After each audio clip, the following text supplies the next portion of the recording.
Good morning. Welcome to Myers Park Baptist Church. We are an inclusive community for spirituality and social justice. And whether you're joining us in person or online this morning, we are so glad and thrilled to welcome you to our Faith in the 21st Century weekend experience. So thank you for being here.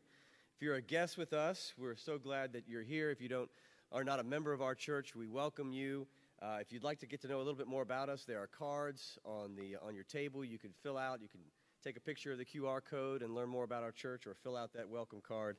We'd love to learn more about you. Since its inception about 24 years ago, in 1998, the Faith in the 21st Century Lecture Series, which was formerly known as the Jesus in the 21st Century Lecture Series, has invited nationally renowned religious leaders and scholars to Myers Park Baptist Church to introduce our members and the broader community to the emerging trends in biblical studies, theology, and ethics, particularly as they relate to the life and teachings of Jesus of Nazareth. This important lecture series is made possible because of generous gifts that our members have made to the Myers Park Baptist Church Endowment. Over the years, this series has expanded beyond Jesus and to explore a wide range of issues and perspectives related to individual and communal faith formation and spiritual growth. In the past, we have hosted leaders like Marcus Borg, John Shelby Spong, Stanley Hauerwas, Walter Brueggemann, Cynthia Bourgeot, Brian McLaren, Barbara Brown Taylor, John Dominic Crossan, Miguel de la Torre, and Ebony Marshall Terman, just to name a few over the last 24 years. This year, we are excited to welcome John Pavlovitz. John is a writer, pastor, and activist from Wake Forest, North Carolina. He is a 25-year veteran in the trenches of local church ministry, and I can relate to that for sure, including pastoring here in Charlotte for over 10 years. John is committed to equality, diversity, and justice both inside and outside of faith communities. He is the author of If God is Love, Don't Be a Jerk, Bigger Table, Hope and Other Superpowers, Low, Rise, and Stuff That Needs to Be Said. Many of those books you can find to be able to purchase out in Heaton Hall foyer. John has 411,000 followers on Twitter, 395,000 on Facebook, 65,000 on Instagram, and 17,000 subscribers on YouTube. But who's counting, right? And what this tells me is that there are a tremendous number of people from all over our country who are seeking to connect to a bigger God, a more loving Jesus, and a deeper faith, not limited by the narrow arrogance of traditional American Christianity. Even if they don't have a church to call their home, they turn to John as their pastor, many of them, for guidance and direction. So we are absolutely delighted to have John with us this weekend as our Faith in the 21st Century speaker for 2022. His lecture this morning will be entitled A Theology of Empathy, Finding a Faith That Makes Us Bigger Humans. Will you please join me in offering John Pavlovitz our warmest welcome?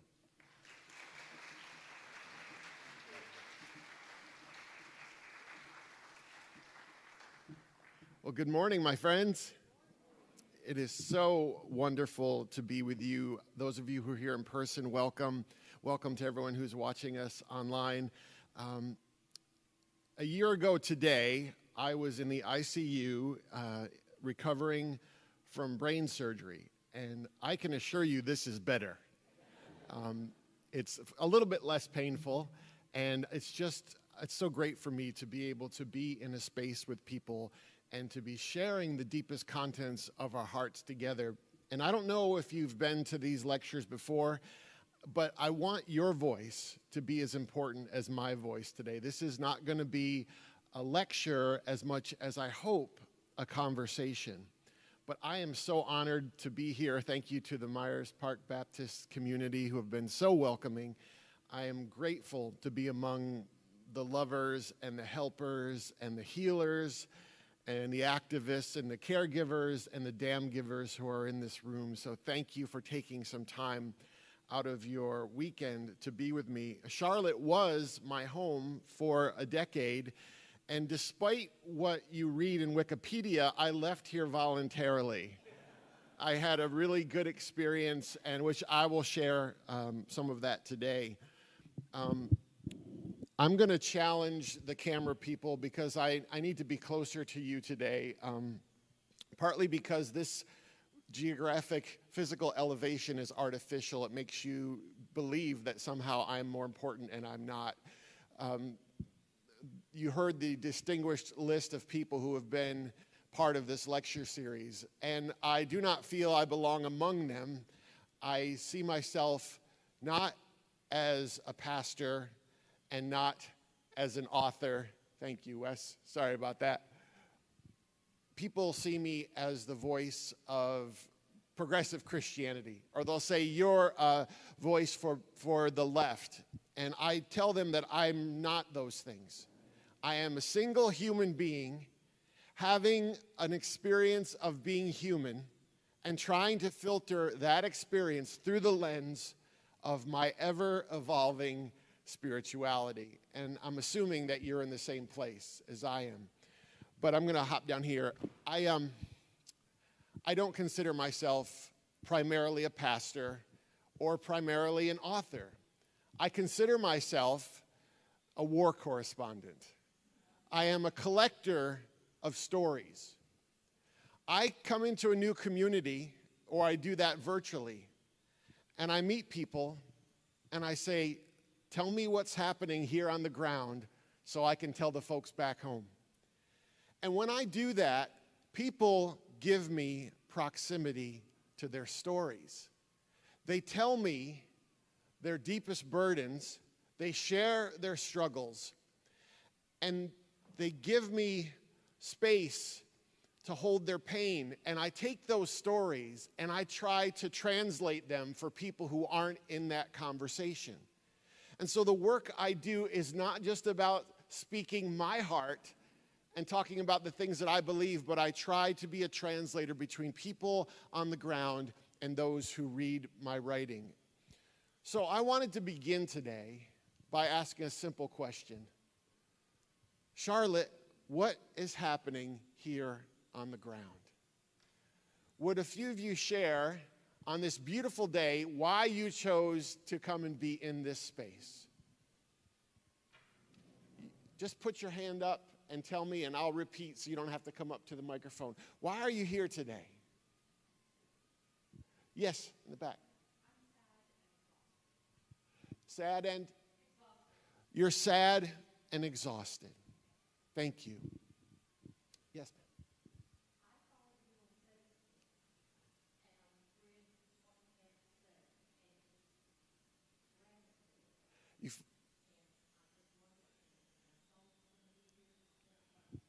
Thank you. You follow me on Facebook, and the work resonates with you. You feel we have kindred hearts, and so you're here. Thank you so much.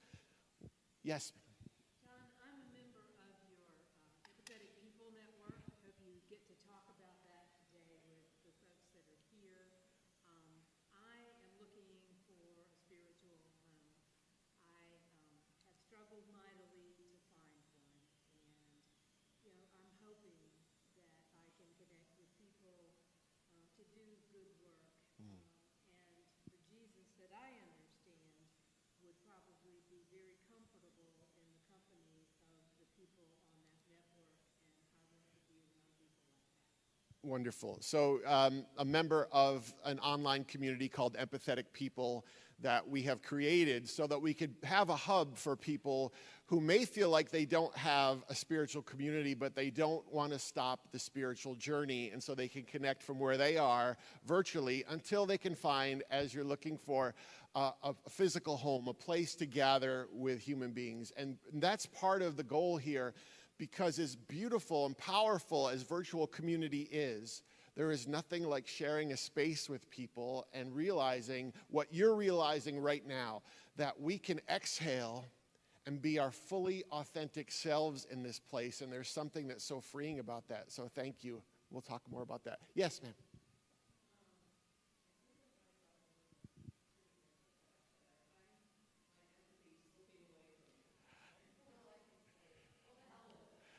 Okay, you're a fairly empathetic person, but you feel your empathy slipping away, and you're kind of feeling like saying to hell with it. Okay, well, you could probably write the book that I've just written.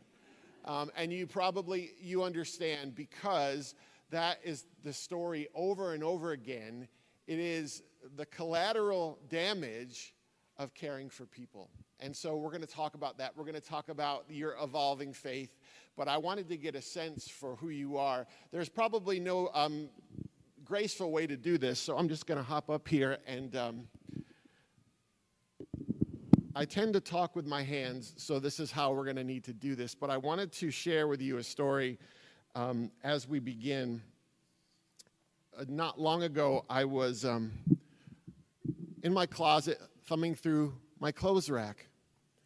And I did something adventurous. I moved from the well-traveled middle section, to the periphery, to that place where outfits no longer fit for human usage. They languish there for years in dust and darkness before finally being evicted to bags or boxes and going to the garage or the attic.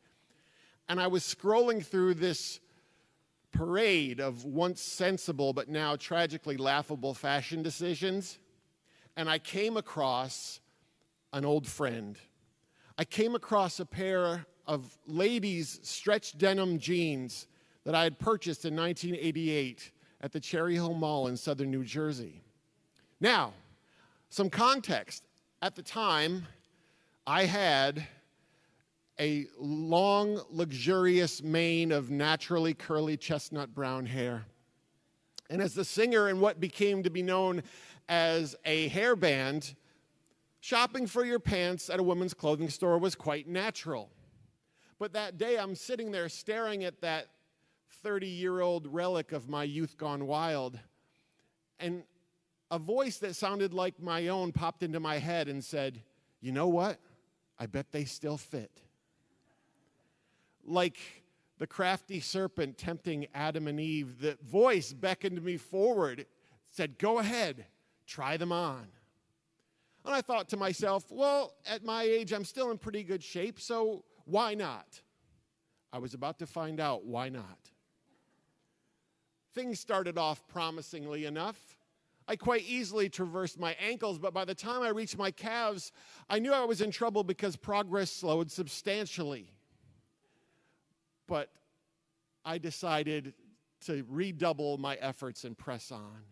That proved to be a terrible mistake, because soon I was in my closet, hopping up and down like a demented sack race participant, hoping that blunt force and gravity would allow me to get into what had now become a pair of pale blue sausage casings.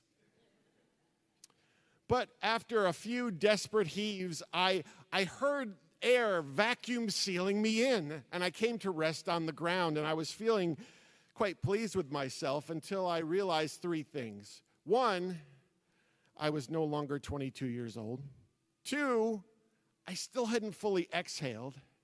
And three, I was not getting out of these pants by myself. So they say that if you have a problem, the first step is admitting it. So I called to my wife and children, who from the sound of my voice probably thought I was having a heart episode or had taken a bad fall. Instead, they found a grown man trapped in his own slacks. They extricated me, and after that, we had a good laugh. And I put the pants back on the rack because I wasn't able to say goodbye to them quite yet. Now, if I had perished in that room, friends, my cause of death would have been unintentional spandicide caused by reckless arrogance.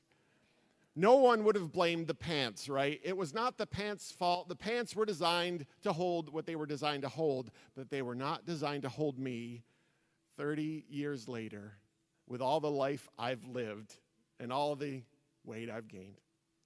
This has been my spiritual journey over the past decade and a half, trying to cram my belief into a space that it was no longer capable of fitting into, hoping that sheer will, prayer, a little denial, and lots of wishful thinking would allow me to stay in something that I'd long outgrown but couldn't quite bring myself to admit didn't fit anymore. Do you understand that feeling? I'm kind of hoping that that's probably why you're here. See, there's a song that church people have sung for years, And the lyrics go, give me that old-time religion. Give me that old-time religion. Give me that old-time religion because it's good enough for me. That's far from a ringing endorsement. You know, if you have someone propose to you and they say, would you marry me? You're good enough for me.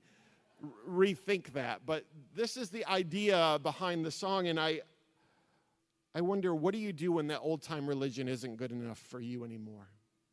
What do you do when good enough is far less than what you're seeking in the deepest recesses of your heart? What if organized religion or the American church or the local church you attend doesn't seem to adequately reflect the character of God as you imagine it to be? The recurring theme we're going to go back to again and again today, my friends, and tonight, if you join us at Common Market, is that of expansion, of making greater space for your image of God, becoming more aware of alternative stories and experiences, and of widening the territory of your understanding and your hospitality, to having the new wineskin minds that Jesus calls us to have, because if we are in a place of comfort, we are not where God is present, because where God is present, there will always be a stretching.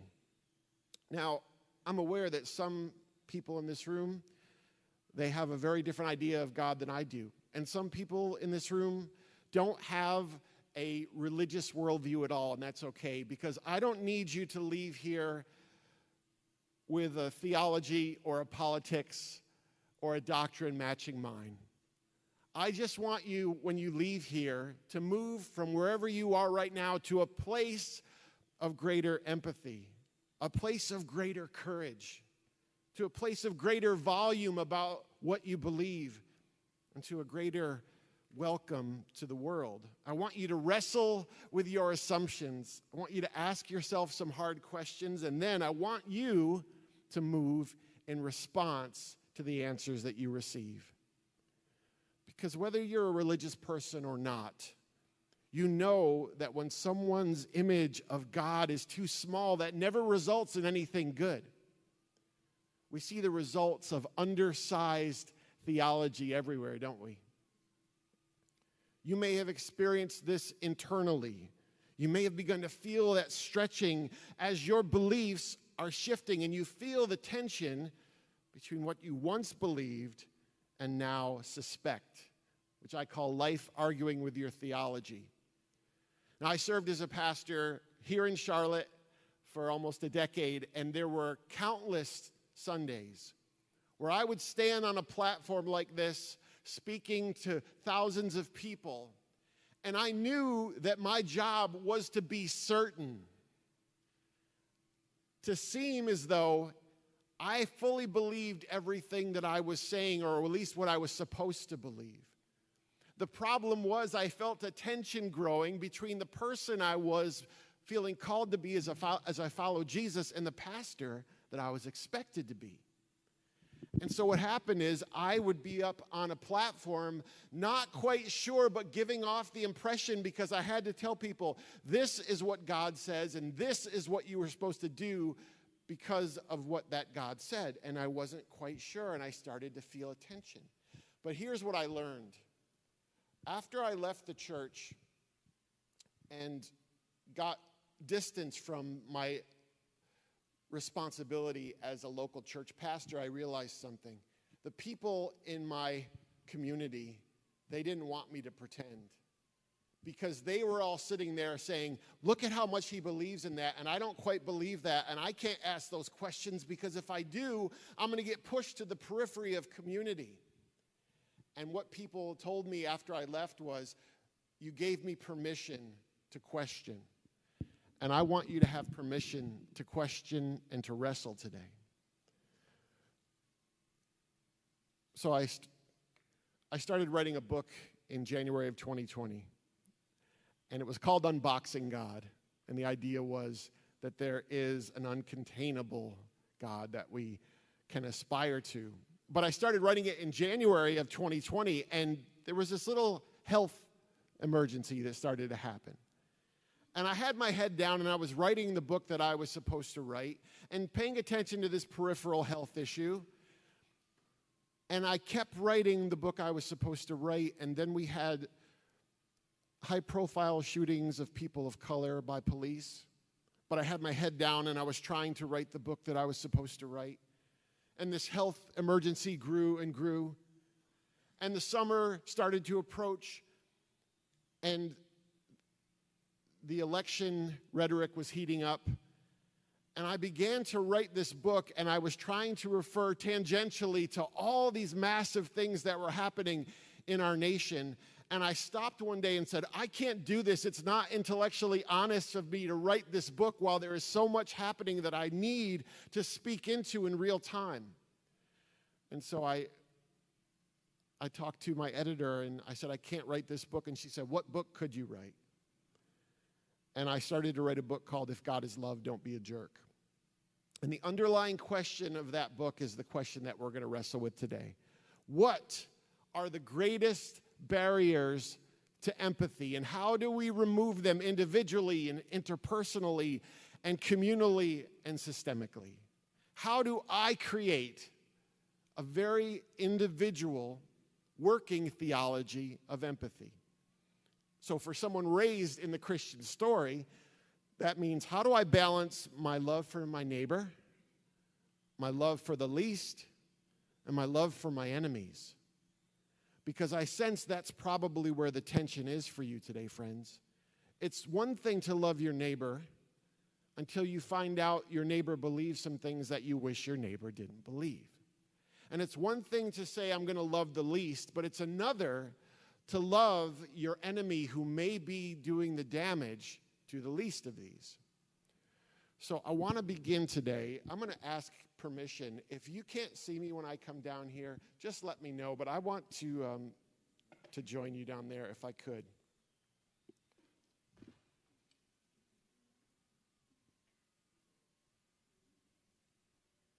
Can you all see okay? Great. Camera's okay? Great. So what I want to do today is, rather than give you my theology, what I would like you to do is to give you 5 ideas that you can work into the life that you live, into the story that you've walked through, that hopefully will help you create a working theology of empathy. So in the work I do as a pastor, caregiver, speaker, I meet people and we don't necessarily have a lot of time together. I will be passing through a church lobby, or I will be finishing a talk, and someone will come up to me and they will share something deeply personal with me that they may not have shared with anyone before. And in a few seconds, they're looking for me to give them something that they can take home with them to help them. And what I tell them is the first thing I want you to think about today. Look for the fears and false stories. Look for the fears and false stories. When you engage the world, try to find out what people are afraid of and how those fears might be misplaced or why they might be better addressed, because, friends, no one is at their best when they're terrified. And right now, regardless of your politics or your theology, there are a lot of terrified people in this world. And what the presence of Jesus always did was to calm the turbulence of the waters within people. And I need you to keep in mind the fact that, as we're going to talk tomorrow morning about, you are called to enter into the turbulence and become the peace givers. When we're in conflict with other people, whether we're debating politics or religion or finances or work problems or parenting issues or strong opinions on any topic, the other person is almost always afraid of something. And that fear drives them, and it drives us to hold or defend a certain position. People's fears or false stories are going to manifest in the policies they support, in the theology they hold, in the way they respond to adversity, in the way that they engage the world. I'd love for you to begin thinking today about what fears are motivating you and shaping not only your worldview, but your very idea of God and what your job is as someone who seeks to be a person of faith or morality or conscience. Our false stories are inherited. They're given to us by the people who raised us, right? Or they're taught to us by our pastors, by our politicians, and by our parents. And sometimes our false stories are even curated by ourselves. We are the co-writers of our fear stories. And when we remove the fear from so much of organized Christianity right now, there isn't a lot left, is there? The religion that represents Jesus in the eyes of so many is an adversarial faith. It requires an encroaching enemy to push against. The challenge of perhaps a more moderate or progressive Christian or a person whose spirituality leans to the left is to not make the fear story about the people who believe what you used to believe. It's really easy for me to have a progressive arrogance, to say, look at those people in the churches where I used to serve. They don't know what I know. They haven't seen what I've seen. But the truth is, that's the important story. Somehow, we were given experiences that changed the trajectory of our lives, right? Somehow, we were able to see something that shifted us from where we were to where we are. That's not something to hold against someone. It's something to treasure and have gratitude for. When you encounter another person's fears, you're slamming right into their backstory, their personal mythology, and a long and very precise history that preceded you. So often, when we engage people, we're trying to overcome voices in their heads, words that have been spoken into them for years or decades. We're trying to overcome the incendiary sermons of their childhood. Sometimes we're trying to overcome their very idea of God. When I find that I'm arguing with someone else's version of God, it's really hard for me to win that argument. But if we look for the fears and the false stories and work to diffuse them, we can be effective in relationships with people. We can have conversations about difficult topics. And we can understand them, though not necessarily agreeing with them. And as we talk about empathy, I want you to remember this. You are not required as a human being of compassion to agree with everyone. You are not required to maintain silence in the face of injustice. You are not called to necessarily be nice. So the first thing that we want to do as we're creating a theology of empathy is to look for the fears and the false stories. And the goal here is not to compromise your convictions or live inauthentically. The goal is to retain the humanity of the person across from you, right? Any thoughts about fear and false stories that are coming up as I begin? Talk about fear and the way it manifests in the people you see around you or in yourself.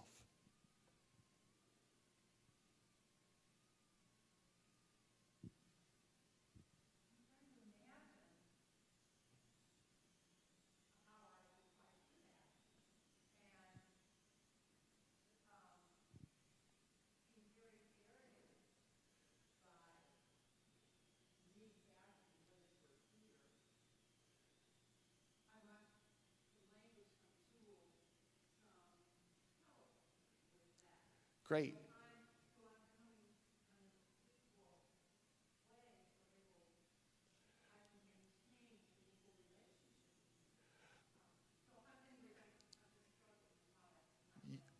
Okay, so the question is, I want to find the fears and the false stories in people, but I don't know quite how to do that. I need some tools for that.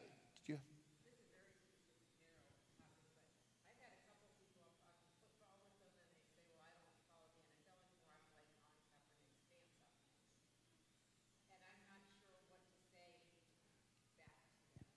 All right, someone says they follow football, but they used to follow football, but the Colin Kaepernick stance has made them not fans anymore. Well, here's what we do. We have to be adept listeners because most of us are prepared to deliver our point of view and deliver our theology or our politics, but we're not really prepared to receive people. I think that what Jesus did at his best, or what Jesus did best, was he saw Matthew 9, chapter 35 to 38. Jesus is teaching, he's preaching, he's healing, and it says, when Jesus saw the crowds, he had compassion on them because they were harassed and helpless like sheep without a shepherd. Jesus didn't see what they were doing. He saw what the world was doing to them. He saw their internal condition. And the only way we can do that is when we are in close proximity relationally, and when you know someone and you have an equity of trust, I think you can ask that. You can ask a question. Really, the best question is, tell me more. It sounds so elemental, but usually when people are giving us an opinion, we are already giving them our rebuttal, or we're preparing our scriptures, when really we just have to keep drawing out from them because so much of what we've done is built up our barriers and our defenses. And so I think we begin by being interviewers and just say, tell me more, and let people get those contents of their hearts out. Yes.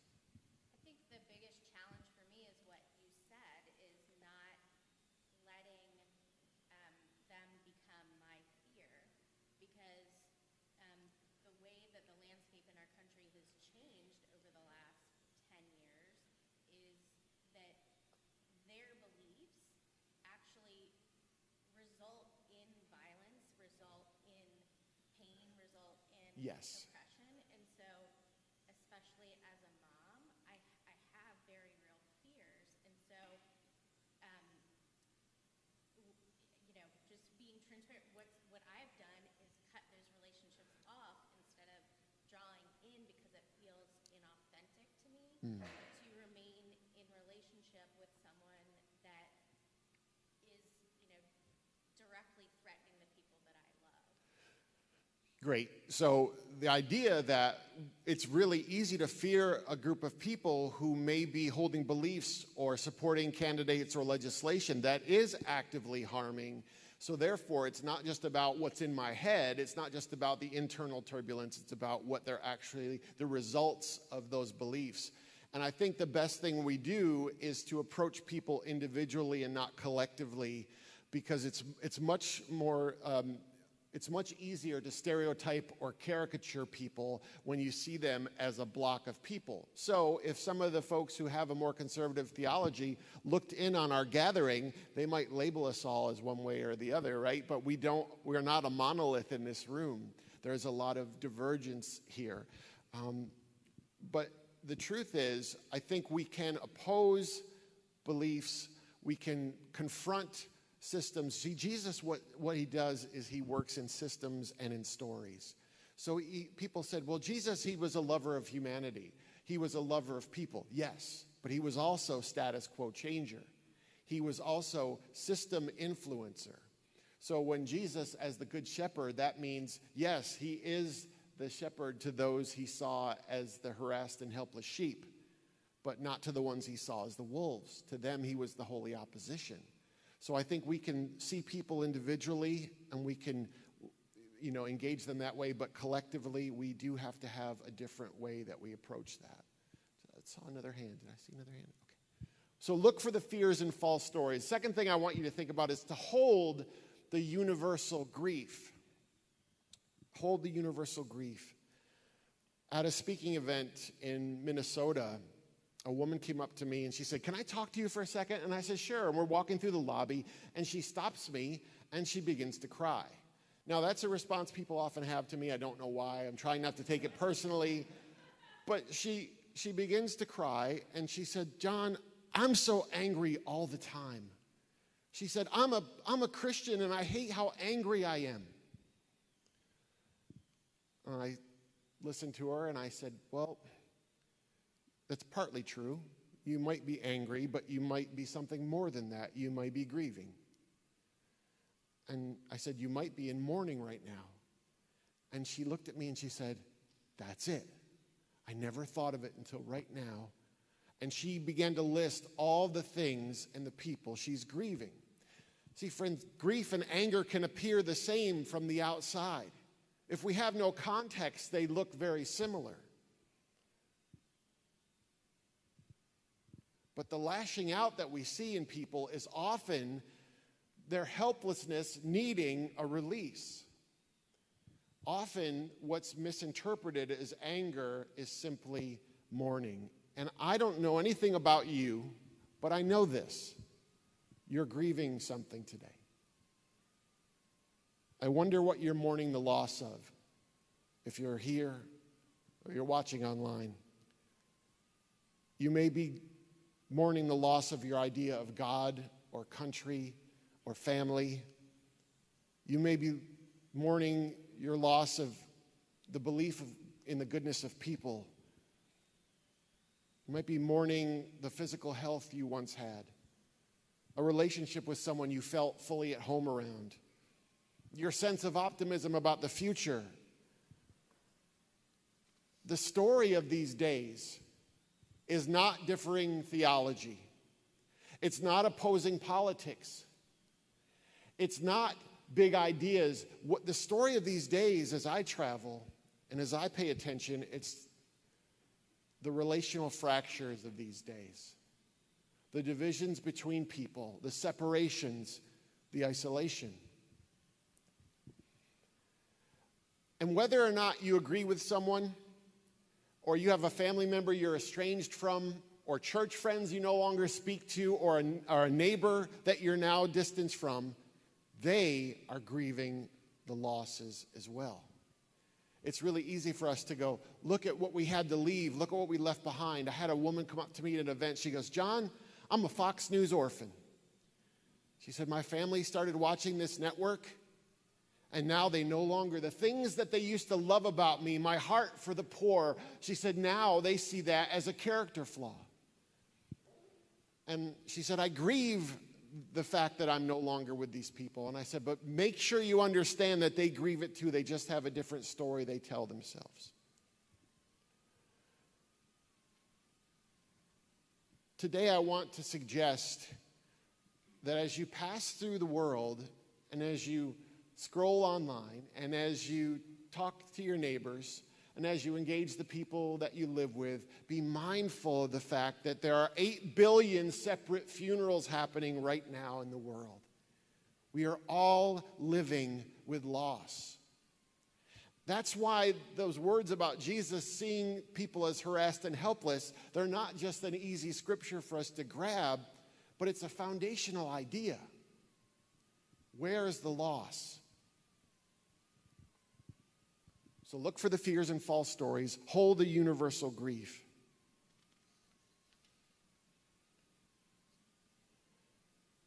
This is going to be a difficult idea, but I think it's important for us to wrestle with, especially since your comment about the people that we disagree with doing damage. Can we assume that most people are inherently decent? Individually, maybe not collectively. But could you decide to make the decision that I'm going to approach every single person as though they are, if I'm a believer, that they are created by God, or if I'm not, that they are just an assembly of atoms that is unique and beautiful and unprecedented and never to be repeated in history? And can I see them as basically trying their best? Because guess what? They are. There is no one in the world who tells themselves a story that they are the bad person, or that they are evil, or that they're racist, or that they're homophobic. Every person's story is, I'm a decent person. Could you believe that about other people? Because here's what happens. If you can do that, then let's say that person has hostility toward migrants crossing the border. And let's say that that gets expressed in words or political affiliations or legislation that you feel are dangerous or offensive or that perpetuate stereotypes. If you believe the person in front of you who believes those things is inherently good, then you can see their position as the result of a lack of something. So it might be intellectual ignorance. They lack information or knowledge. It might be the result of a believed lie, so they lack truth. It might be the result of an irrational fear, so they lack security. Or it could be the result of an inherited bias or blind spot, so they lack wise people around them. So whether that person in front of you is in need of information, or they believed a lie, or they're irrationally fearful, or they've been taught incorrectly, are any of these things punishable? Are they enough for us to be punitive toward them? Or if we know someone lacks information, we do our best to give them information. If they have an irrational fear, we do our best to calm that fear. If we feel like they don't have voices of empathy in their lives, then we try to present ourselves as a voice of empathy. Again, I'm not saying that any of the people you disagree with, their thoughts or their words or actions are acceptable, but can we assume their goodness and see them as partially casualties of a bad story? So look for the fears and false stories and hold the universal grief. And the third thing is actively confront the epidemic of loneliness. Confront the epidemic of loneliness. When the pandemic began, I think it created for us, we already knew we had emotional distance in our society. We already know that people are feeling fully or more and more alienated from their neighbors. Even as social media community grows, we know that people don't feel as connected physically to people as they do.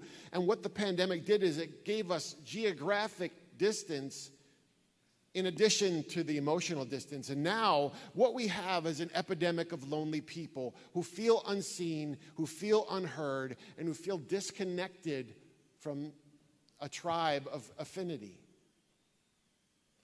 I was holding a retreat in the mountains of North Carolina before the pandemic.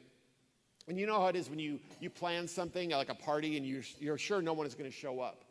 And I was really nervous, and then people started coming in, though, and they were introducing one another, and there were high fives and hugs, and there was just all this excitement, and people were getting to know one another, and all of a sudden, boom, the doors flew open, and this woman looks like this. She looks at everyone, and she says, "My people!"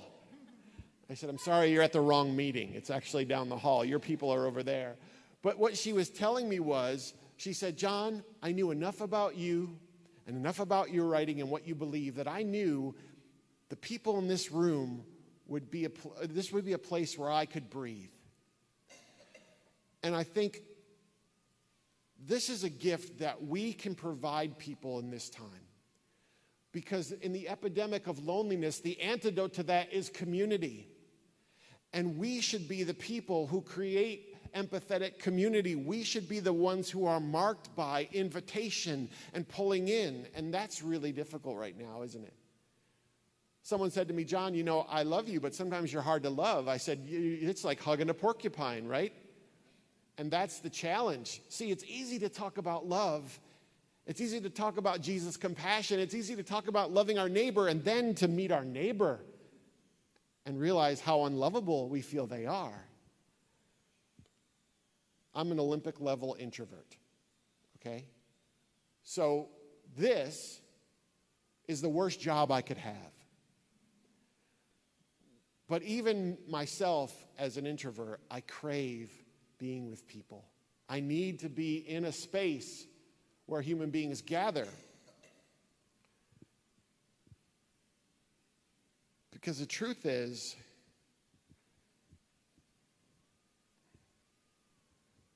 we get up every day and we wade into a crowd of strangers on social media.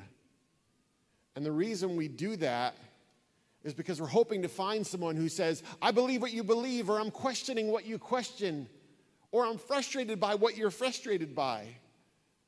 We often are alone in our worries and our values and our fears, and we feel like we're an endangered species, don't we?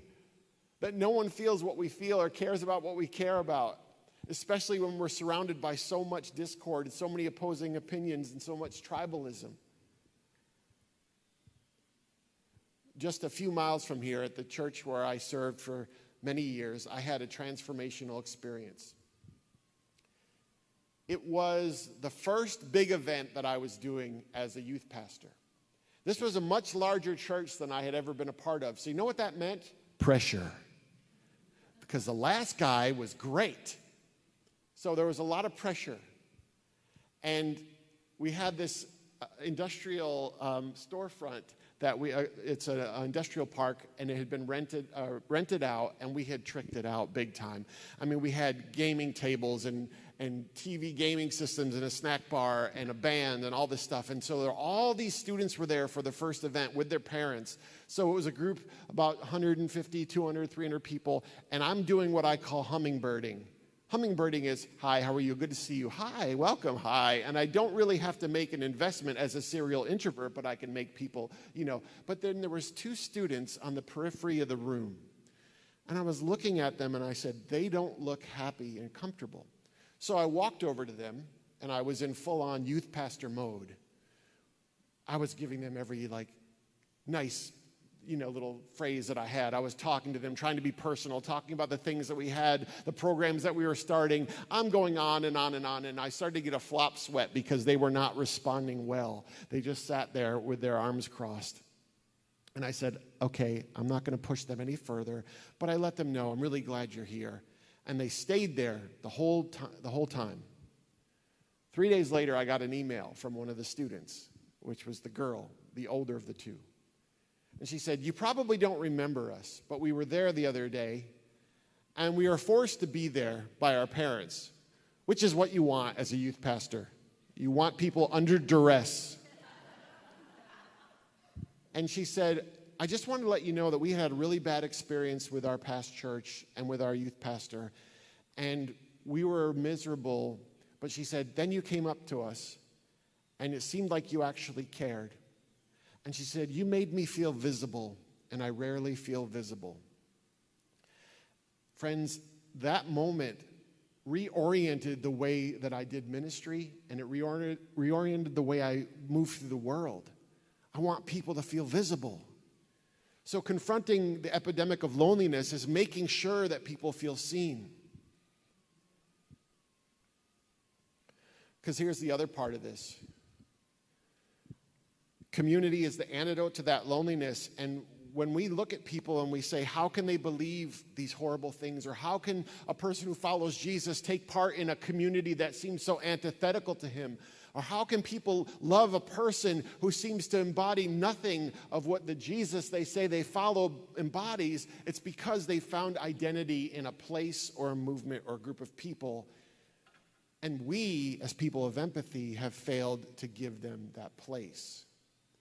And so this idea of community being the antidote to loneliness doesn't just work interpersonally, but collectively. What can we offer people that is life-affirming and redemptive?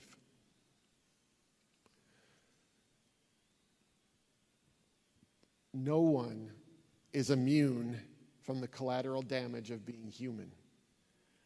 Not you, not the people that you love, not the people you disagree with, not the people you despise. The fourth thing is I want you to be a story learner. I want you to be a story learner. If you call your local cable provider to establish service, invariably there's going to be a conversation. They're going to say, if you want to add internet and phone, we can package those services so they'll be much less expensive than if you purchase them separately or from another vendor. This packaging is called what? Bundling. It's so much better to bundle. I love to bundle because it makes me think I'm getting free stuff, when actually I'm getting probably overcharged for it. But the reason I wanted to bring up bundling is because I recently turned 53 years old, and I'm more than a little bit embarrassed to admit that it took me far too many of those years to even begin to understand that as a white, cisgender, heterosexual man who identifies as Christian, that I was given the privilege bundle. It was prepaid long before I arrived. I was grandfathered into the privilege bundle, or great-great-great-grandfathered in. The color of my skin and my gender and my orientation and my profession of faith, my very physicality, all buffered me from many varieties of adversity. They formed a barrier against a great deal of struggle that others experience as routine, and they opened doors that I never realized had been opened.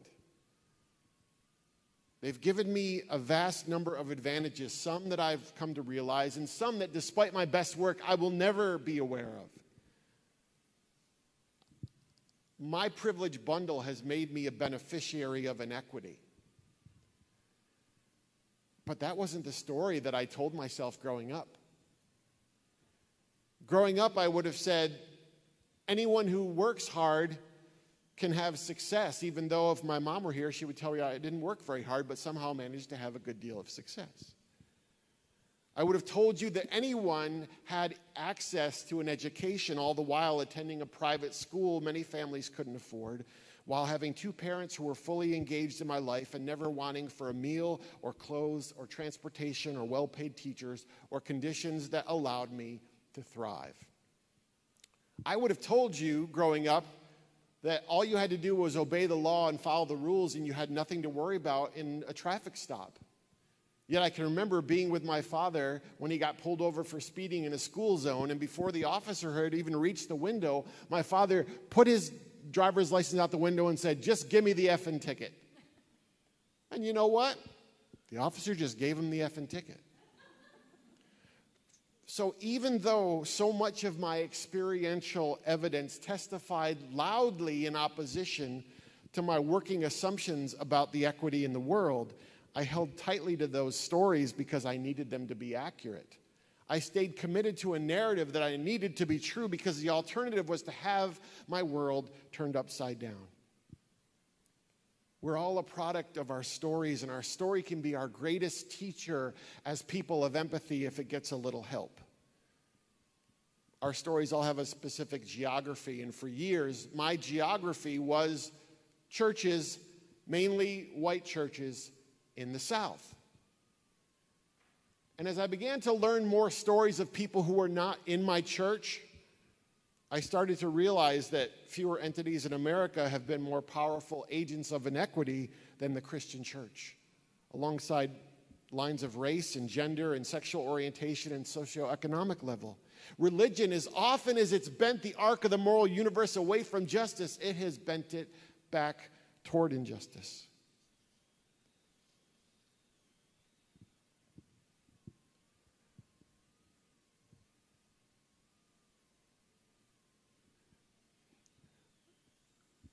I was an art student in college, and one day we were getting ready to draw a still life, just a series of ordinary objects. There's a vase on the table and fruit, and the instructor said, "Before you even start, put your pencils down." And he said, "John, class, all of these things are ordinary objects that people no longer see the beauty in. Your job as an artist is to show them the beauty that they no longer see." And he said, the only way you're going to do that is if you get close to it. He said, I want you to get proximity. I want you to pick it up. I want you to feel how heavy it is, whether it's cool or warm. I want you to see the way the light reflects off of it. Get close to it, and then you can show people the beauty in the things that they no longer see. He said, you have to become a student of what you draw. We have to become students of other people. We have to be people who have proximity to the pain of others. Because we assume we know people's stories. We assume by the way they vote, and the politicians they support, and the churches that they're a part of, and the things that they post on social media. We assume that we know them, but we don't have the relational proximity that we need. And Jesus steps into community, and he touches the hand of the leper, and he dines with the tax collector, and he has face-to-face exchanges with people, and they are no longer caricatures, stereotypes, voting blocks, political opinions. They're human beings with stories that preceded us.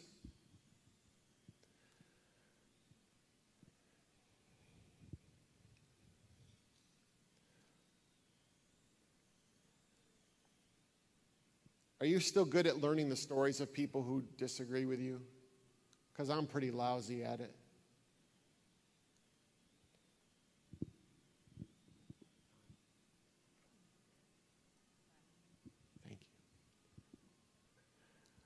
We had an election in 2016.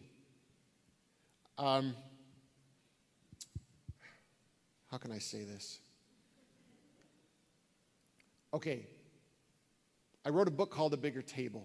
It's my first book. It was about creating disparate spiritual community where different people can feel seen and heard and known, where we can gather around Jesus, and that will be enough connective tissue that we can stay together. And I believed in that. And then we had a campaign in 2016, and then we had an election, and then we had a presidency. I wish you could have seen me when I wrote that book. I was effervescent. I was bubbly. I think I looked like a young Brad Pitt. I don't know what happened. But what happened was we had the reality of the last season of our lives in this nation, and I started to realize something about myself. Maybe I don't want as big a table as I actually thought. Because now I'm facing my own fraudulence, my own inconsistency, my own hypocrisy, because there are people that I don't want to welcome. And not long after the election, my friend Susan, she did something radical and created a working theology of empathy. She said, I'm going to open my home every Sunday, and I'm going to invite people over who disagree with me on almost everything, and I'm going to play bridge with these women, and we're going to have lunch. And they did that. And now you're waiting for me to tell you how beautiful it was. But what Susan would come up to me and say on certain days, she'd say, did you see what happened in the news this week? If you still pray, would you pray for me? Because now we're going to have to deal with that in my home. And they would meet week after week, and it would be messy, and it would be uncomfortable. But there have been moments of light breaking through. And she told me this story one day. She said, John, we were talking about the racial divide in our country. We were talking about the existence of systemic racism, or just people who are racist, whatever they were expressing. And she said one of the people at the table got quiet, and then she started to cry. And my friend said, why are you crying? And this white woman in her 60s said, I just don't know why God made other races. Now, had I been there, I would have made some sort of a wise comment. Like, well, did you know that Adam and Eve weren't Caucasian? Or that this cradle of civilization didn't come with a Cracker Barrel? I might have said that. But what she said was this. She said, tell me more.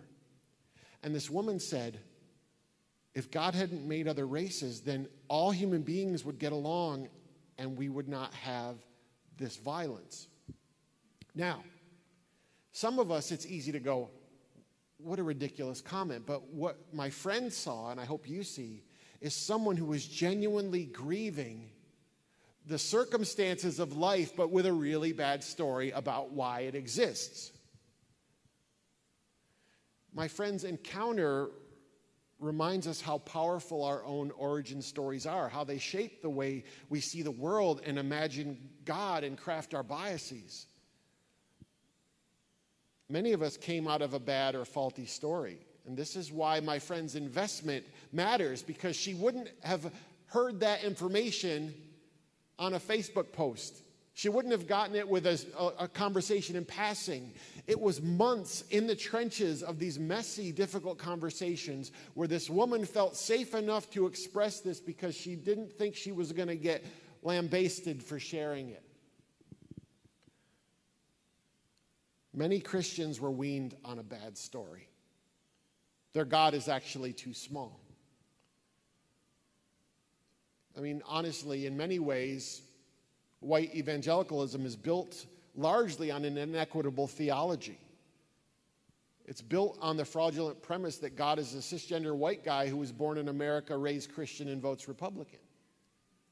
But if that's your mindset of what God it looks like and how God feels, well, you're going to naturally perpetuate injustice to people who don't fit those descriptions. So we have to be people who learn the stories of those across from us. So look for the fears and false stories. Hold the universal grief.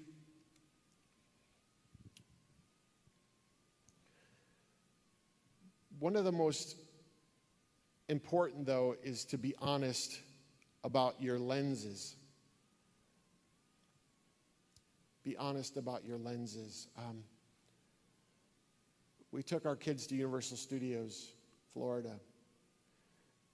And you know how it goes. You have an image about what's going to happen on those trips. And you get up in the morning and you drive the car to the airport and you take a plane and then you get on a tram and you go to a bus and you check into a hotel and you get to the park and there you are ready to have fun. And the first thing we did was called Shrek 4D. It was a 4D movie experience. And the idea was it's a 3D movie and they splash water on you and blow air on you. And it's supposed to be experiential. So they gave us our little yellow 3D glasses and I sat down and got ready and the film started and I was not impressed. Because it didn't have the realism that I thought. It wasn't as clear as I imagined it would be. But I thought, well, let me look around. Maybe everyone else seemed to be fine, so I thought, well, their standards are much lower than mine, right? And I look at my wife, who can usually reflect my, displeasure with the world, and she was having a great time, and I said, well, who can account for her standards? She married me. And I endured this subpar experience, and then the house lights came up, and my wife looked at me, and she goes, what's that on the top of your head? And I said, what? And I felt these yellow 3D glasses. And I realized what I had done is I had put on my sunglasses, my non-prescription sunglasses, and I watched this whole presentation like that. So as you can imagine, my wife is long-suffering. And I said, can we go again? She goes, yes. So we got in line again, got through the queue, got the 3D glasses. I sat down, I made sure I put them on, and you know what? It was so realistic. It was amazing. But the lenses through which we view the world matter, friends. As we live in community along disparate people, it's tempting to imagine that everyone sees things as we do, that their filters match our own, that they're having a similar experience of the same planet or the same country, the same religion, even the same Jesus. But the truth is, we each have incredibly specific story-shaped lenses that subjectively inform and color and alter life in front of us. You carry yours in the places you live and work. And even as you encounter these words, you are seeing all of this through lenses that no one else has. Which is why spirituality and politics are so messy and fraught with discord, because 8 billion separate sacred stories are all combining, and that's a lot of friction. And here's the problem. If you consider yourself a Christian, we all make God slightly or substantially in our own image, right? We all sift the words of Jesus so that they align with our politics and ratify our prejudices and agree with our convictions. So we ask WWJD, it's usually what I would do. Or the answer to the question, what does God care about? It's often just a version of what we care about. So we have a subjective and self-reverential picture of the divine, and that's formed in the homes we were raised and the teachers we had and the faith communities we grew up in. And these differences alter the way in which we view the world as it relates to spiritual things. Every person claiming to be a Christian or simply aspiring to the teachings of Jesus has a highly personalized, greatly customized, individually constructed, and ultimately incomplete Jesus.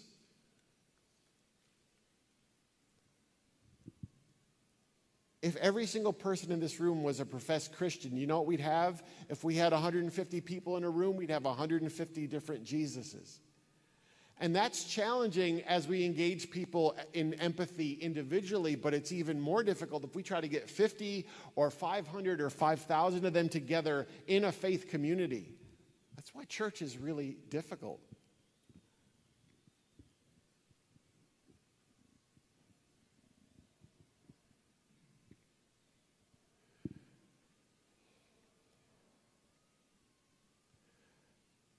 I grew up reading the Bible. I grew up with the Bible as kind of the guide on what I'm supposed to do.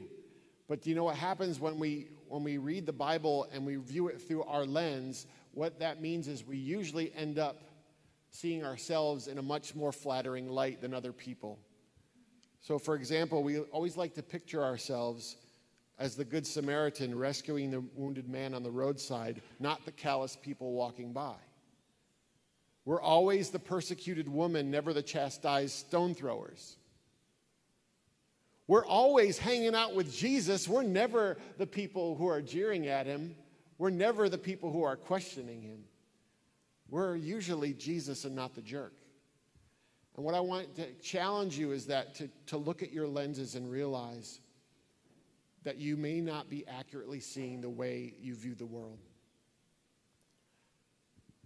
So I'm going to give y'all a break because I know I've been talking a lot, but our time here is shorter than I wish it was because I only get to see you every couple of years. But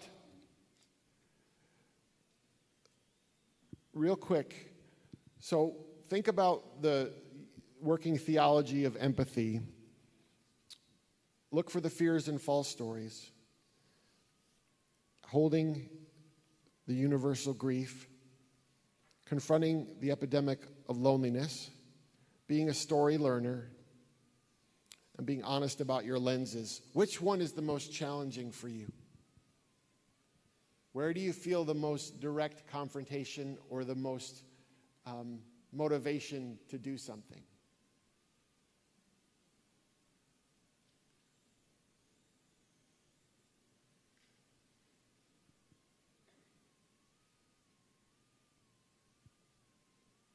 Where has been the gap for you?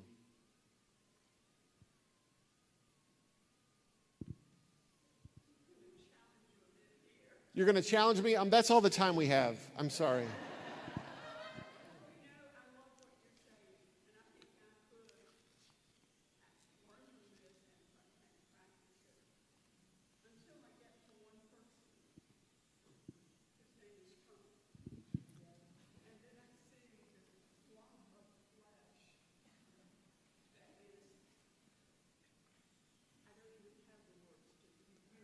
Yes.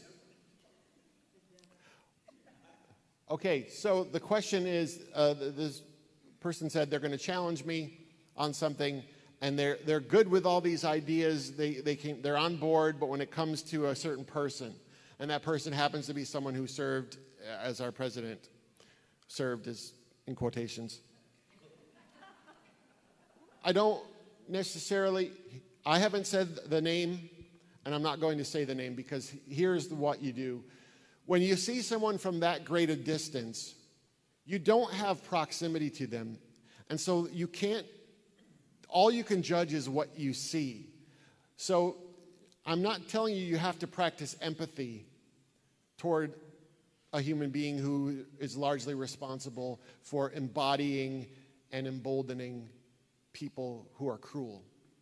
That's not your job. See, remember, the idea of being people of empathy, Jesus in the 23rd chapter of Matthew's gospel, if you want to read it, it's really fun because Jesus just yells at people. He tells them, woe to you, which is basically saying, you're in trouble, the religious leaders, the hypocrites, the frauds.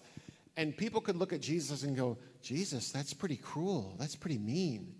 But Jesus speaks those words not with an attempt to damage someone, but because of his compassion for people who are being damaged. And I think if we look at someone who is a political figure, we can actively push against and call out and be directly oppositional to that person or that movement because they represent ideas. It's different when it's your neighbor or your friend or a person that you work alongside.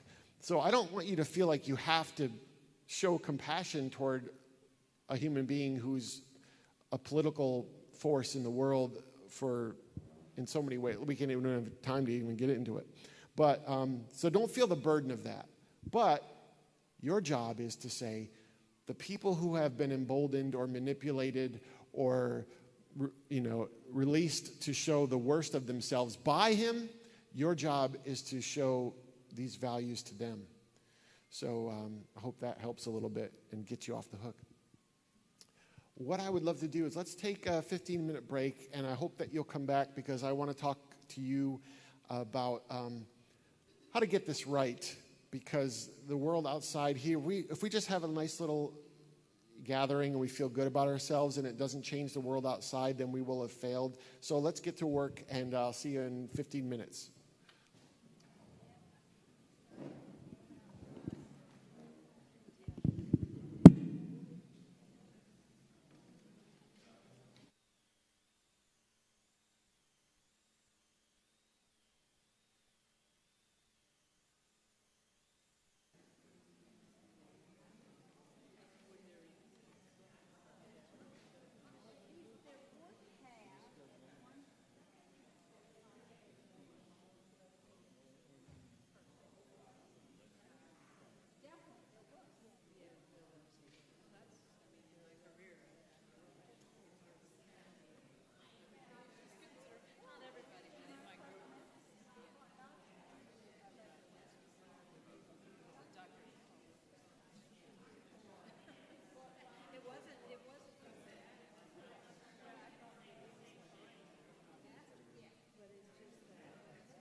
12 and 17. 17.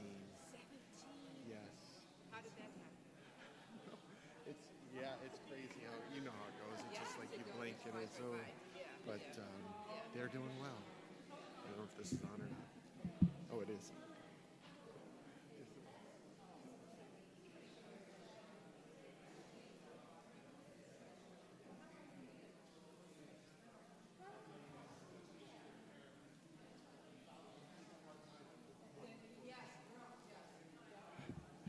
All right, we're going to start circling back slowly.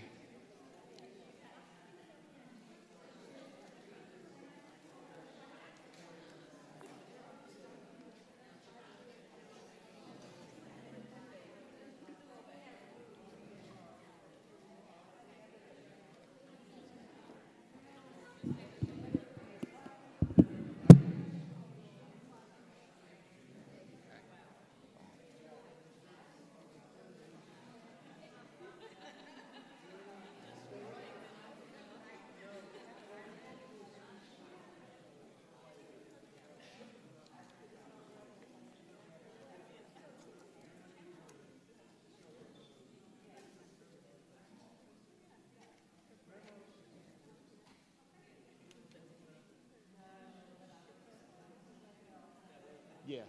Sorry. Just felt like closeness was helping. I leave the mics on just so people online know we're still live. Otherwise, I'll be Yeah, great, thank you.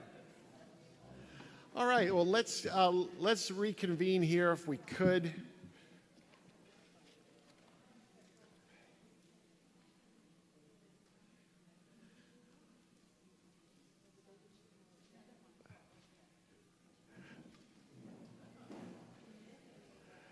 A couple of just brief announcements. I'll be hanging out here afterward to say hello and talk about anything personally that you'd like to talk about individually.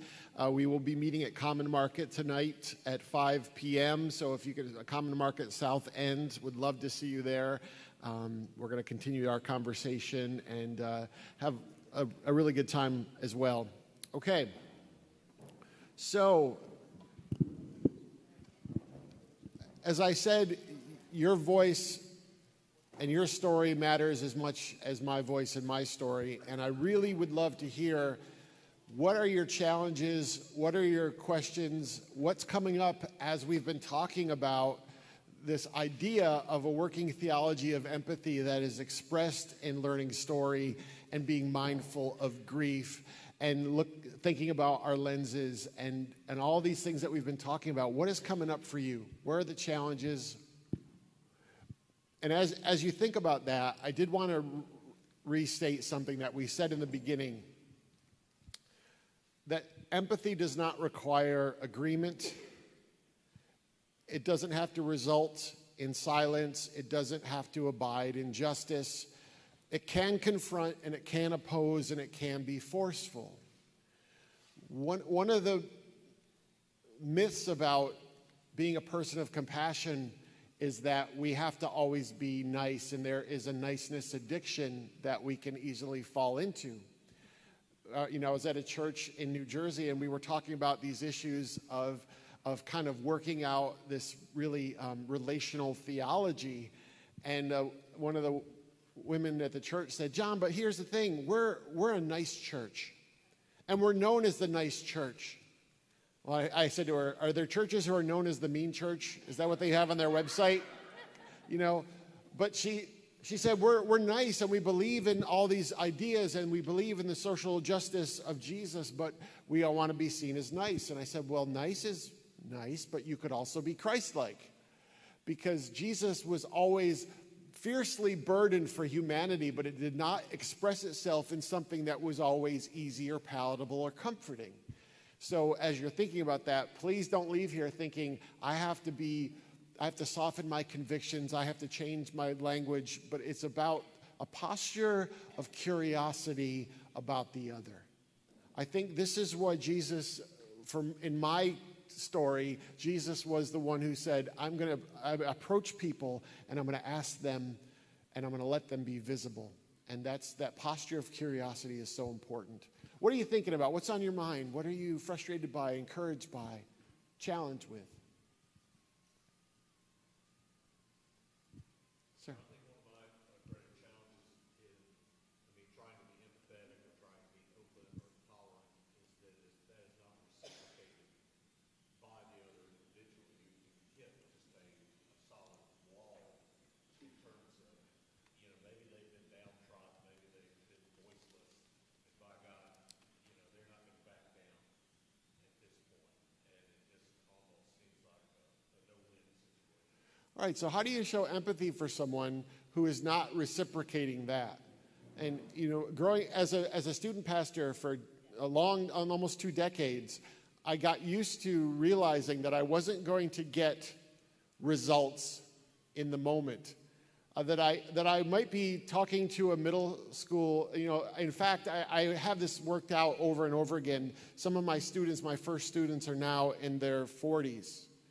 And a woman came up to me at a wedding, and I didn't even recognize her, and she was in the bridal party. And she said, "John, it's Tammy." And I was like, "There you are." And Tammy was like that tall. But I remember Tammy, I was like, I gave so much time to Tammy. She drove me crazy. I tried to help her. I encouraged her. I tried tough love. I tried giving her jobs to do in the ministry. Nothing ever worked for Tammy. She would always have me stressed out. And she said, "I just want you to know that those days, all those years ago, really mattered to me.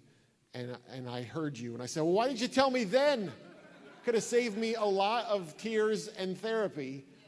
But the truth is, we want people to respond in real time, but that's not the luxury we get. We get to be a small part of the evolution of their story. And so these acts of empathy, they're not done for results. They're not done for the immediacy of the moment. We do them because we are people of faith, morality, and conscience who believe that compassion is the better path, even if it is not extended to us. That's the counterintuitive thing about this. It's not just loving the lovable, it's loving the unlikable that we have to be burdened to do. What else are you thinking about? What's on your mind? Yes?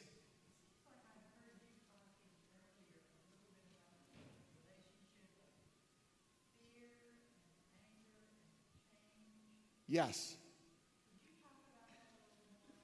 Sure, about fear and anger and change. So that's a lot of stuff that we can unpack. But for me, if I look at the antithetical movement that claims Christianity and yet is nothing like Jesus, and I look at the political movement of this country, it is primarily run on an engine of fear.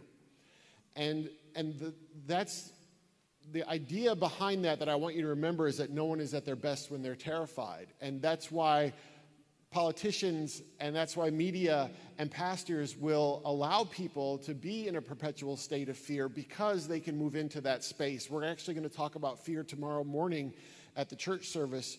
For me, the empathy and anger are close allies, and I say it this way. When I left one of my churches, one of my former assistants sent me a message, and she said, "John, I just want to let you know you're coming across as really angry lately." And I said, "Oh, good, because I was afraid I wasn't communicating clearly." I said, "I am angry, and I'm okay with that because I think the people I'm angry about are worth it." And so when we talk about anger, anger is this initial propellant. It's an alarm that something is not right. And so the involuntary anger that we feel is the prompt that we're talking about today, because we're going to talk about it tonight, but the word compassion has its roots in the word bowels. The idea that you could be so twisted inside at seeing someone suffering as to be internally burdened to the point of sickness. That's why it's not inaccurate to say that someone's story of suffering moves us, right? The idea of that internal thing. And so the idea is to ask, what are you internally burdened by? What twists you in your bowels? And to realize that that's a beautiful expression to be initially angry. The challenge is, what do we do with the anger? can we transform the anger into something that's redemptive? So what I try to replace anger with a ferocity for humanity. That Jesus embodies a ferocity for humanity that sent him into the messy, jagged trenches of people's lives to upset systems, to shake places of privilege, to make people uncomfortable. And we can celebrate that. The anger is a beautiful impulse, but we need to transform it into something else. And what's happening right now is there are just people who are angry. And misdirected or undirected anger will never usually yield anything beautiful. And that's what we want. Like, I'm profoundly pissed off by what's happening in our country. But I need to decide, how can I move with intentionality in the way that Jesus moved? Because he was profoundly internally disturbed, but outwardly he was able to be a coherent and clear expression of that anger. Anything else that you're having questions about that you want to share? I'd love it.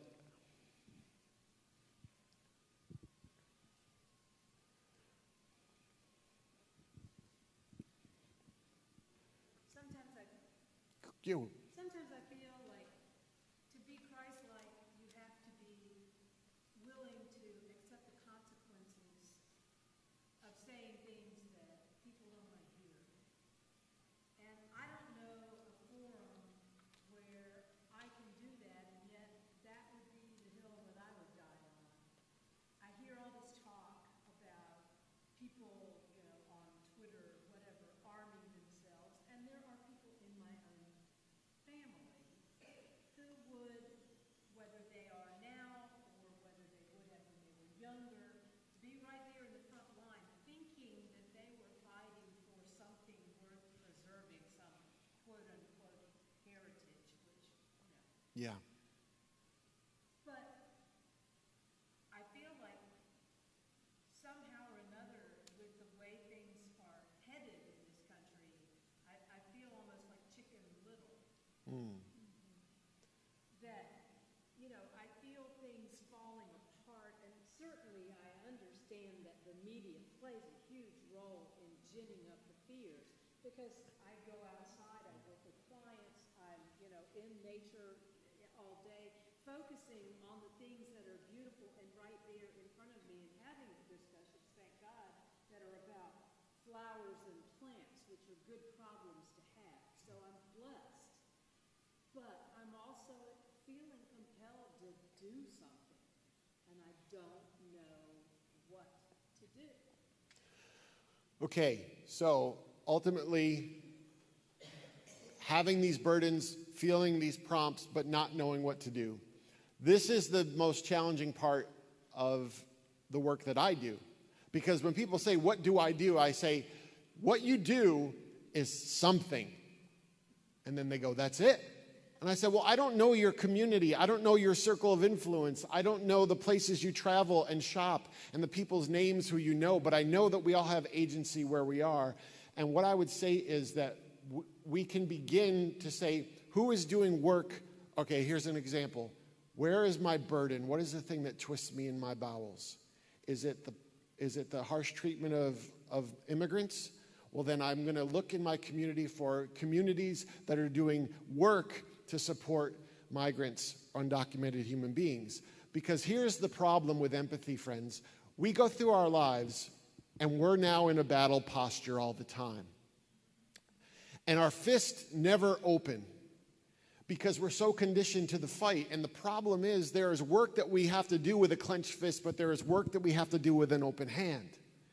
And what I have to do as a person of working empathy who doesn't want to get swallowed up by the empathy is I have to watch my energy orientation. How much of my energy is in the fight, and how much is it in actively loving people who are being damaged?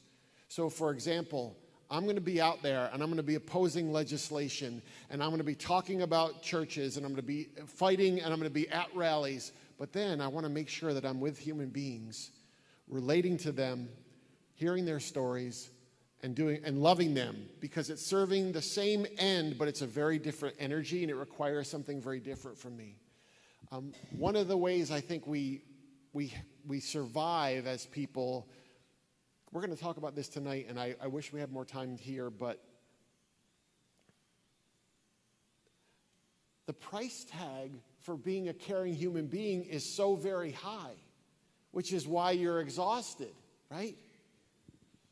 And it's so much easier not to care, but you do. And so you have to figure out, what is this a lifestyle of sustainable compassion for me? And I think that means that we have to find a way to not become martyrs of our own hearts. We have to not be swallowed up by the need around us. And one of the ways you do that is by engaging and withdrawing. It's a two-step dance to doing this work. You engage and you withdraw. There were all these great stories of Jesus in the Bible where they can't find him. They're like, Jesus, you have a 2:30 healing. What's going on? And Jesus is in a solitary place praying. Because Jesus pulls aside from the crowd and he recalibrates and finds that place of rest, so that when he goes back to the crowds, he sees them with compassion and not contempt. The problem with you and with me is that we're always engaging, and we never withdraw. And so we're frazzled, and we're impatient, and we're irritable.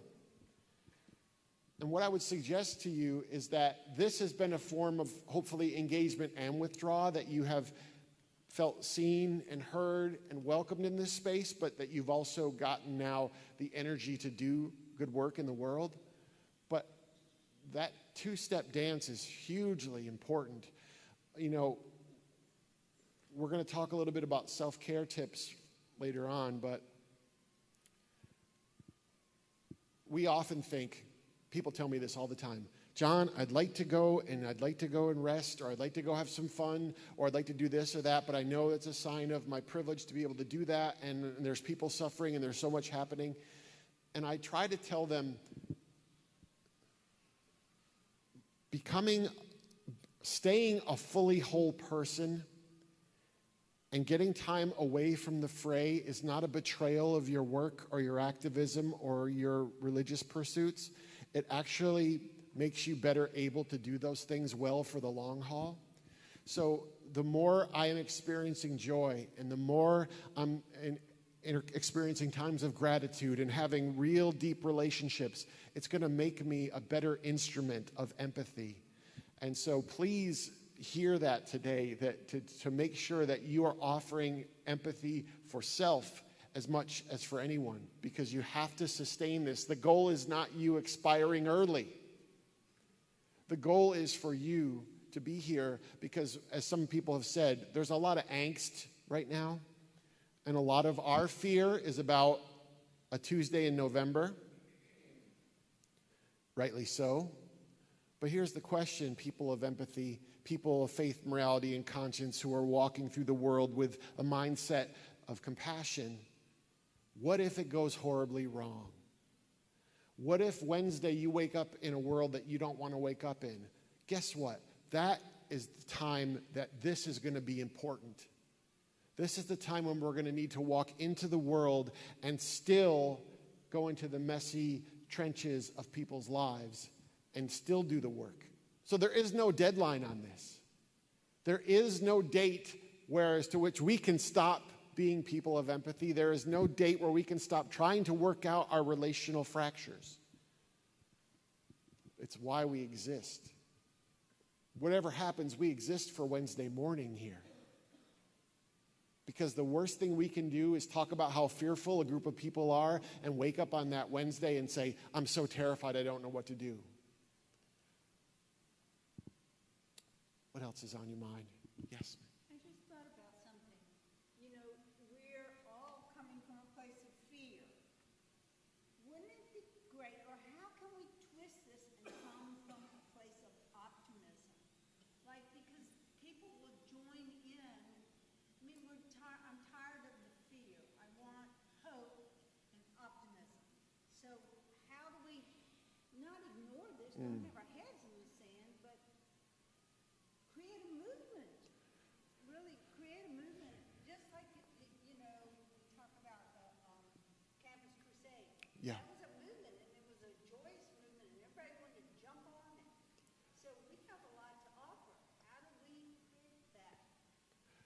The question is, how do we get out of a mindset of fear? How do we create a community that is based in positivity or hope or joy? I'm sure that's what this community is about. I'm sure that's what Myers Park Baptist, they are always confronting injustice, but it's always through the lens of the joy that comes when we honor the inherent worth of all human beings, right? So it is a joyful movement. The problem is, it's hard to get goodness to trend. Discord and hatred, it is always going to be the thing that generates attention. And so it's going to be a very seductive thing. And that's why it's much easier for anyone of any theological or religious belief system to point at the problem rather than say, I want to offer you an alternative community. I mean, I think that's what the church aspires to be. The problem is the church is filled with us. We are this flawed, failing congregation wherever we are. And that means we're always going to have all this stuff. That's why this isn't just, these aren't just platitudes, right? To learn people's story, it's not just so that because that sounds nice. It's because you have to realize that people are having an unprecedented experience of being human, and we get to have a front row seat to it. So it's real easy to fear everyone. It's real easy to put everyone in this group. But like I thought about you all today. I didn't know almost any of you. And I thought, they are coming. Isn't that terrible? I made you into a they. I just didn't know you individually.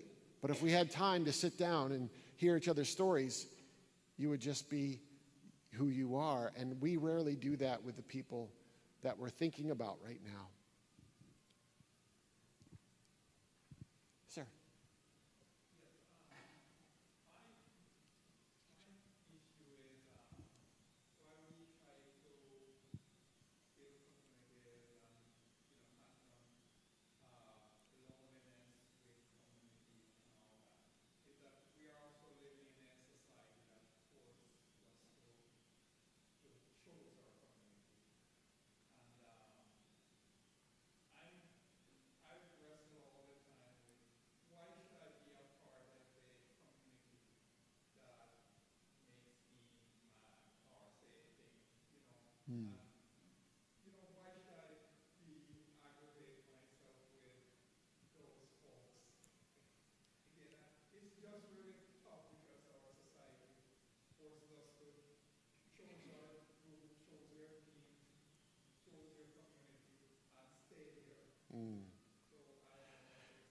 Well, I think when we experience life in its fullness, it's usually when those barriers are not present.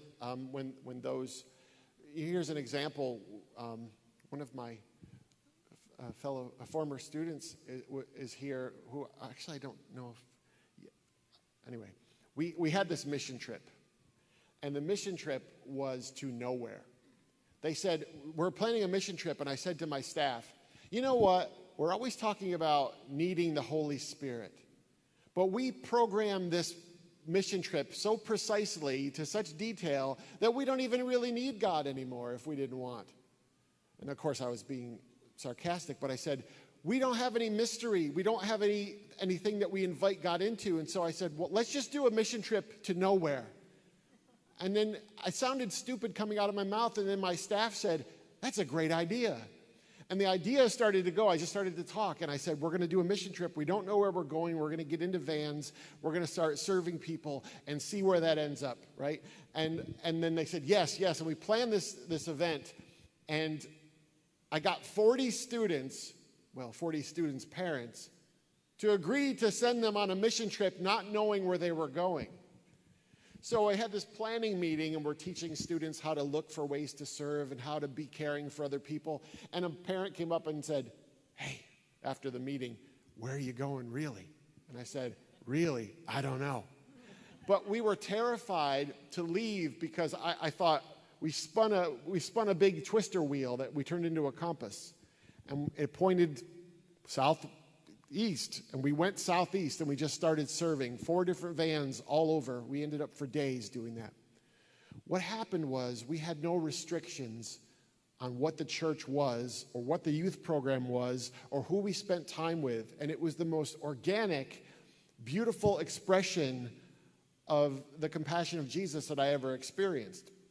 And I think that what you addressed, sir, was the problem of our expectations of what spiritual community or community should or could be. And really there are no constraints on it if we choose not to put constraints on them. I work with an organization called Activate Good in Raleigh. They're a volunteer hub for people wanting to serve. And I talked about the challenges to the director about people of different politics and different theology coming together to work. And she said, John, when they show up to work with us, their identity is no longer Republican or Democrat. It's no longer Christian or atheist. It's helper. And when our identity is helper, we're going to treat people differently, and we're going to discard some of the things that we're going to be defensive about. We have to be the people who do this work. We have to be the people who defy category and logic and sense in some ways. Sir.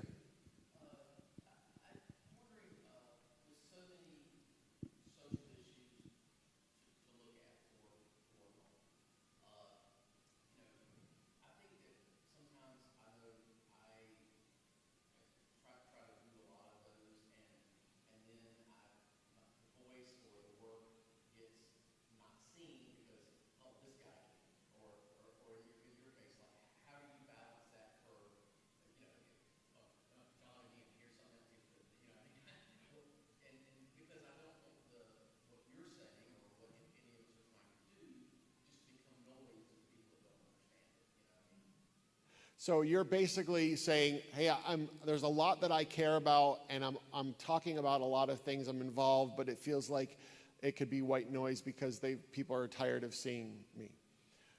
You know what? What I say to that is oppressed, vulnerable people don't have the luxury of opting out when it's inconvenient. So for me, if I'm not worried about that because I have to respond to what's happening in the world. So I would say to you, don't second guess that. What I would say is to leverage your circle of influence, your social media platform, your relational capital in a way that people are continually aware of what you believe and why you believe it. And here's one of the things I would say. I would embrace specificity and clarity in the work that you do and in the way that you do it. Because I used to get up as a pastor and I used to say, God loves gay people. But I couldn't from the platform say, I don't even think being gay is a sin. But I couldn't say it with specificity because of the constraints, right? Well, when I was released from the church, I could say that. And I found a group of people who needed to hear the words that I had to say. So I would have you, because we could say to someone, I believe in family, and they could say, I believe in family too. And we could say, look at us, we both believe in family. And they could say, but I don't think same-sex couples should have families. And then all of a sudden I go, oh, wait, the specificity matters. And when we're talking about whether it's, transgender teenagers, or whether it's undocumented immigrants, or whether it's, Muslims, we have to be specific so that the people across from us can know where we stand. And there's no way around the scale and the velocity of the suffering right now. So I would say for you, as long as you feel like you're still connected and you're still healthy in what you're doing, the right person's going to hear you at the right time. I'm certainly not going to not write something because I feel like people are sick of hearing me. It's really not my thing. My wife would say, maybe that should be your thing. Yes. I'm not very good at this, but one of the things that I'm hearing that's resonating with me is that you have to try to do both small things and then try to be present where you can for big systemic things. Yes. And in a selfish mode, if you do the small things, and I was thinking back to the time period you talked about, the shootings, the election, and I got so depressed. And I was talking to an activist friend of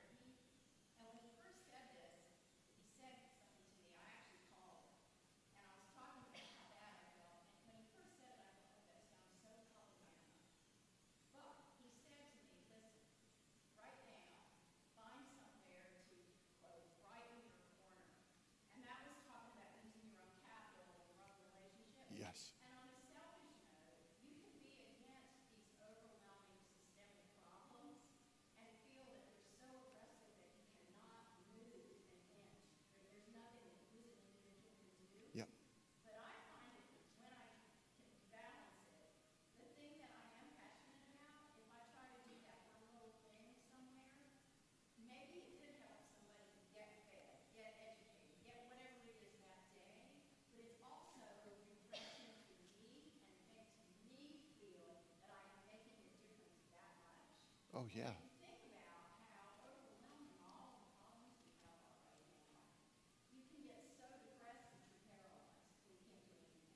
Yeah, yes, very. So to summarize for people who are watching online and for those of you who couldn't hear, the idea that there are these overwhelming realities, and yet there is something that I'm connected to. And I always tell people, do the small and the close and the here and the now. And if we stay in the small, close here and now, I'm able to have incredible agency in the world. A gentleman at one of my events said, John, there's two news feeds in my life. The first news feed is Facebook and Twitter and the news. And he said, that's always going to be terrible. It's always going to be, opposition. It's always going to be, bad news. And he said, but there's another news feed too. That's lower. He said, it's in the streets where I live and the places where I travel and the ministries that I'm a part of and the nonprofits that I work with. He said, if I look there in that news feed, there's a tremendous amount to be hopeful about. So what I would say to you is, yes, we work in stories and we work in systems in the work of empathy. We work interpersonally and then we work collectively.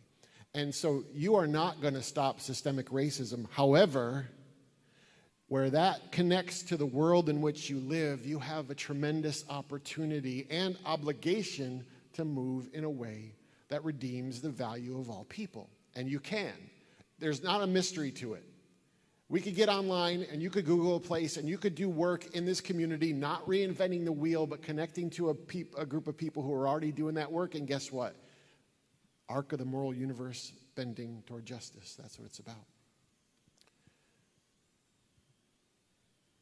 Another question? Yes.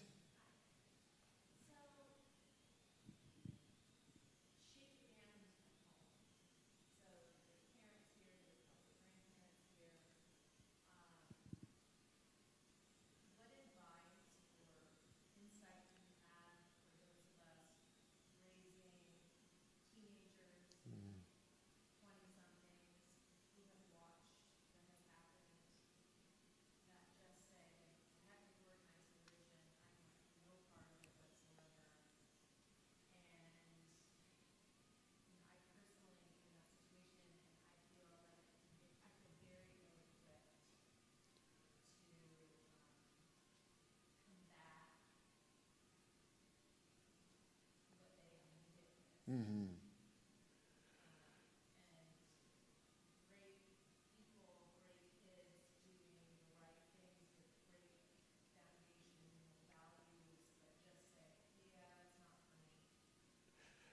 Yeah, okay, the question is bringing it to the home level, especially being a parent, raising children who have seen the toxicity of organized religion, who are rejecting it.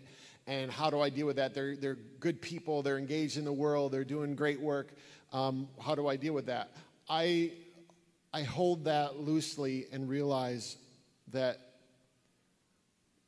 doing this work, Jill, I've fought with and for my faith tradition simultaneously. Like part of the time I'm online with people and I'm arguing why that expression of Christianity is not Christianity and there's something better, so don't run away. Go back to the church, find a church. And other times I'm thinking, I know that church. I want them to run from it like it's Godzilla, right? And so the truth is, for my own family, I don't feel the need. I trust in the vastness of God. I trust in how massive God would have to be God, and I say, I don't need to steer them because they're not on a deadline in their lives. They're going to find their way, and I can't manufacture it, and I can't. Someone said to me recently, I was talking about parenting, and they said, oh, you're raising someone with free will. How about that? And the truth was that that's it. So while it can be difficult for us to not have our children, our siblings, other people we love share the faith convictions that we have, we understand why they have those, right? So for me, I don't hold someone else's beliefs too tightly, even my children, because I trust that they're seeing, your kids are seeing your life as this expression of empathy, and whether the church gets credit for it or not, they're still doing the same beautiful work. So I wish I had a better answer in that short time.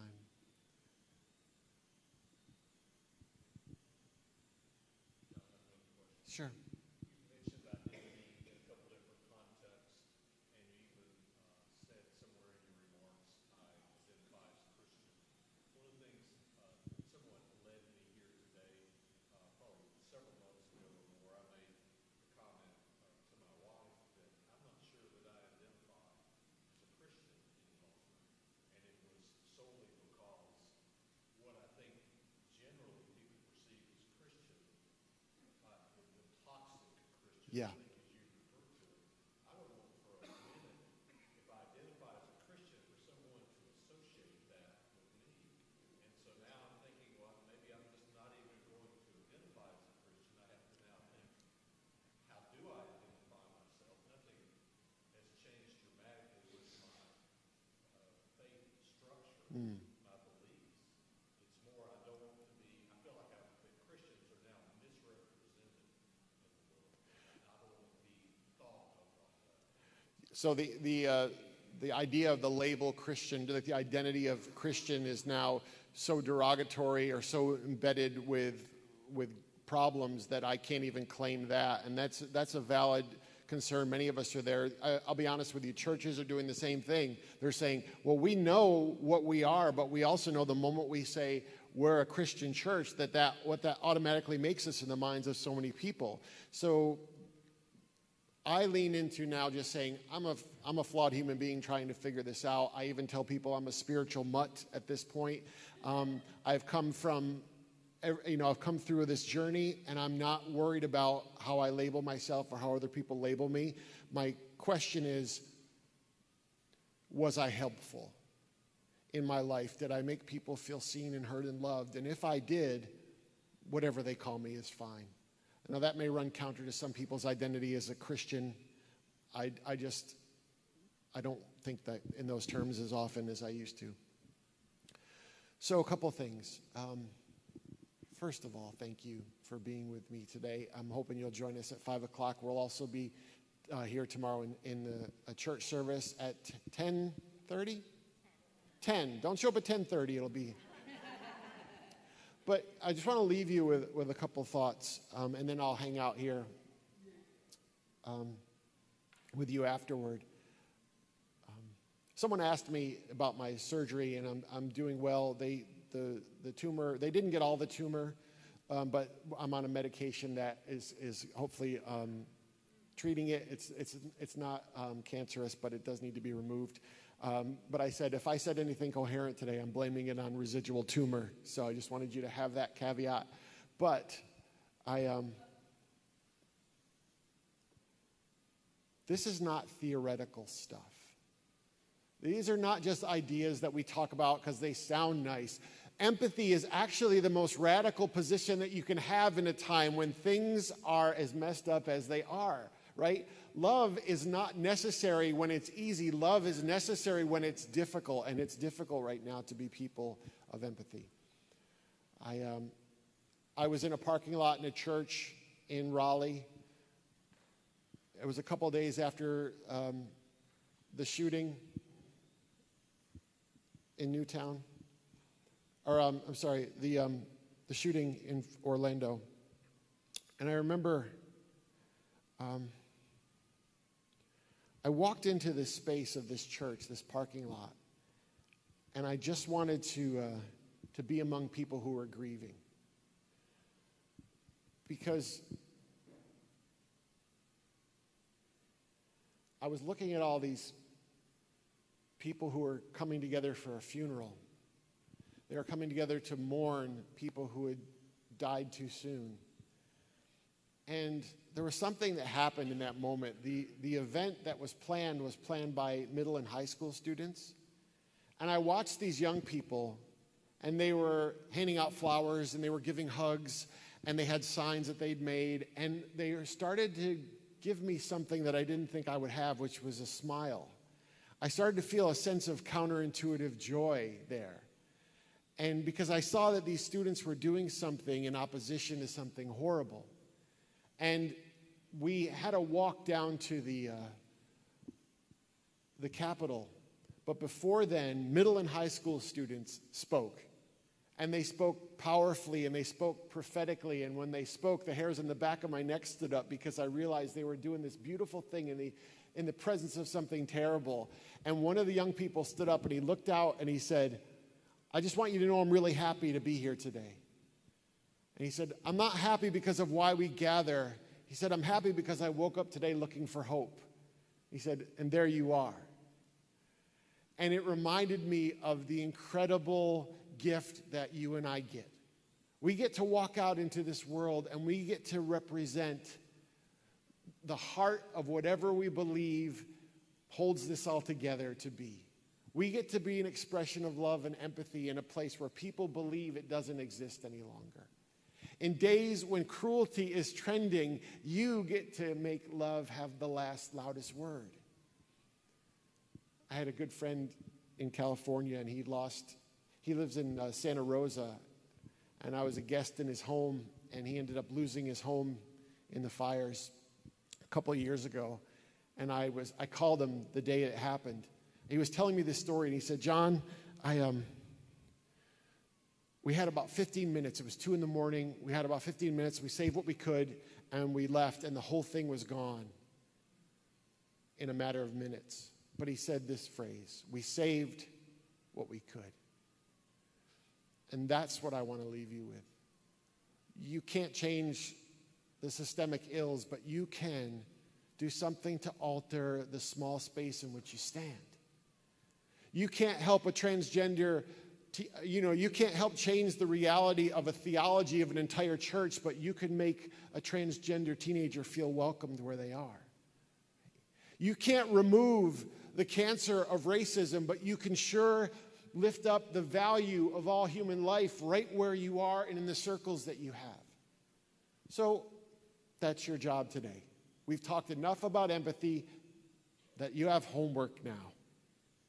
Go into this world and learn stories and see the grief and be mindful of the fear and consider your lenses and push back against the loneliness and save what you can.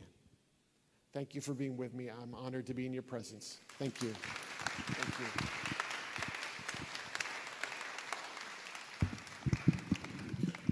And I'll see you out there in just a few minutes. And yes.